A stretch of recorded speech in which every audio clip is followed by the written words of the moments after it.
trying to improve your listening, speaking, vocabulary, and pronunciation with one exercise. Trying to do this all on your own because there's no one around you who speaks English. Stay tuned. This is going to help.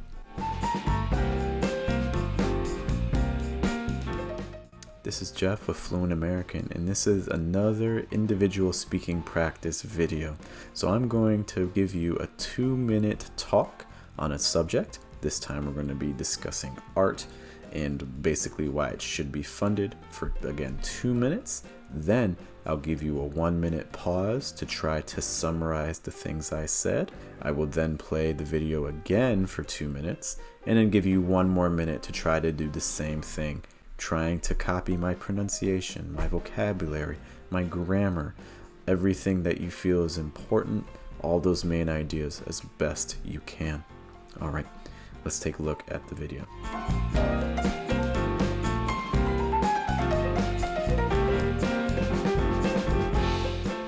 So one of the first things that gets cut is funding for art, and I'm just going to give you today 2 quick reasons why I think that art funding should continue. One of the first reasons I have is related to how art improves and actually enhances the atmosphere of a city or of a location. Firstly, I think it can help with morale. Workers who are able to be in an environment where they not only feel able to express themselves, but can also see it visibly, from murals on buildings to posters to flyers. I think it can help improve the environment, improve the morale, give energy to people. I also think that art creates an opportunity for learning. You look at murals in cities like Philadelphia, where I'm from, and these murals oftentimes are depicting people from history or historic events. And this is an opportunity for the viewer to investigate, do more research, find out who are these people that are being depicted. What did they do? How did they contribute to the history of a place?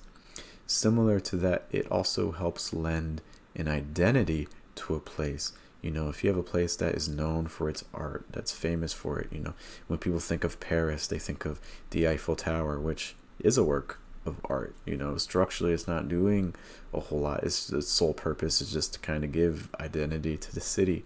You think of the Louvre, this museum. These are places that have a lot of their identity tied to art, and I think help create an atmosphere for the city. Of course, lots of people are also focused on money, and I think art does actually have some economic benefits as well. Firstly, artists need the materials. They have to buy the easels and the canvases to paint on. They need the actual paint. They need the sprays. They need the oils. They need if whatever media they're working with, whatever materials, whether it be clay, whether it be acrylic, whether it be watercolor, whether it just be charcoal on paper. They need to buy those things, and stores need to provide them. So that can be a business. Just catering to the artists themselves. Additionally, if a place is able to create an atmosphere where art is encouraged, it can also bring in tourism. People will be attracted to it. They go to see it. This helps places like eventually hotels, restaurants, the service industry in general, as people need basically food and places to sleep and all those other needs. So these, I think, are the economic but also the benefits in terms of atmosphere that I think come with art.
of the first things that gets cut is funding for art.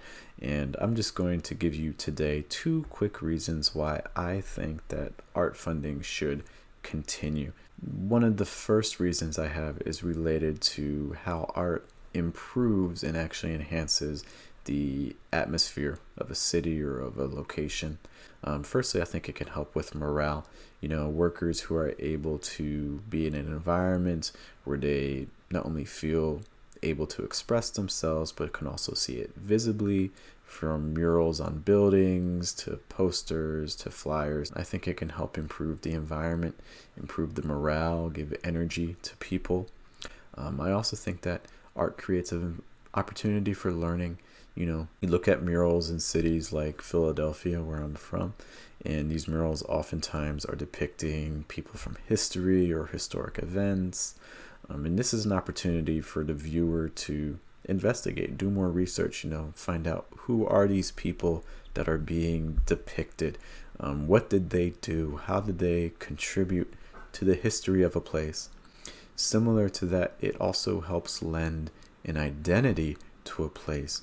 If you have a place that is known for its art, that's famous for it, when people think of Paris, they think of the Eiffel Tower, which is a work of art. Structurally, it's not doing a whole lot. Its sole purpose is just to kind of give identity to the city.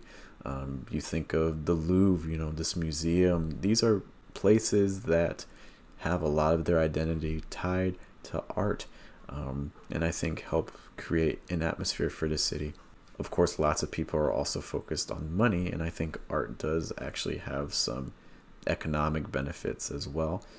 Firstly, artists need the materials. They have to buy the easels and the canvases to paint on. They need the actual paint. They need the sprays. They need the oils. They need if whatever media they're working with, whatever materials, whether it be clay, whether it be acrylic, whether it be watercolor, whether it just be charcoal on paper. They need to buy those things, and stores need to provide them. So that can be a business. Just catering to the artists themselves.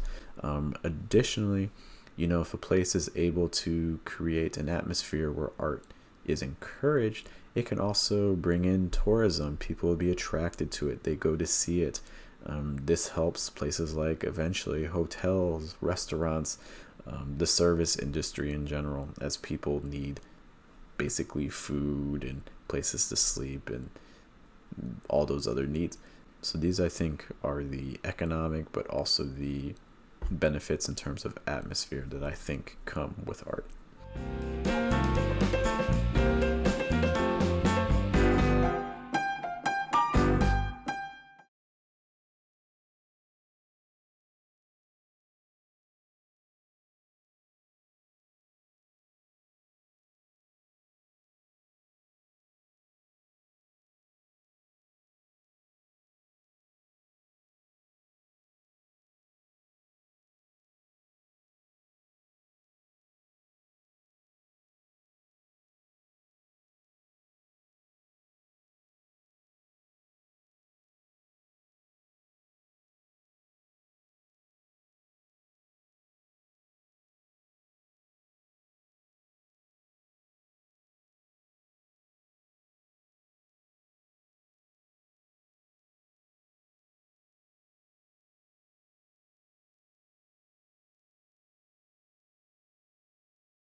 How did it go? Were you able to copy my vocabulary and grammar, but also my pronunciation and intonation as well? Maybe you feel like you need more practice with things like intonation. Well, we also have plenty of videos dedicated to pronunciation. Check out our intonation video. Check out our playlist tab if you speak a language like Italian, German, Arabic, Portuguese, Chinese, many others as well, or just our other general pronunciation videos. Again, my name is Jeff. Thank you so much for your time. We'll see you in our next video. Take care.